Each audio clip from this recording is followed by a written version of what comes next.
Hai, Assalamualaikum. Bertemu lagi kita dalam channel Cik Ia. Kali ini Cik Ia ingin kongsi cara untuk hasilkan kod QR bagi aplikasi Touch and Go e-wallet. So, lepas ni kalau kita nak terima duit daripada kawan ataupun daripada sesiapa sahaja, kita hanya share ataupun tunjukkan kod QR sahaja bagi tujuan pindahan duit dari akaun bank ke akaun Touch and Go e-wallet kita. Tapi sebelum tu, boleh subscribe channel Cik Ia sebagai sokongan.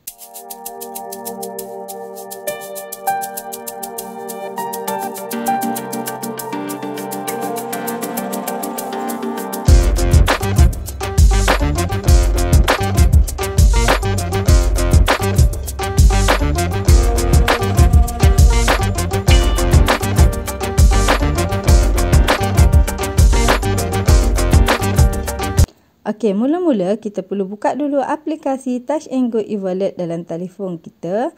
Kemudian dekat paparan utama akaun Touch and Go e-wallet kita ni, untuk kita hasilkan QR code, kita klik dekat bahagian transfer ini.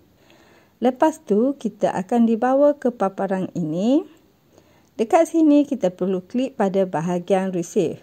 Lepas tu, kita akan dibawa ke paparan ini. Dekat sini pula kita akan nampak QR code Touch and Go e-wallet kita.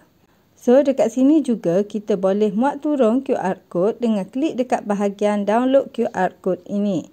Dan dia akan auto save dalam galeri telefon kita.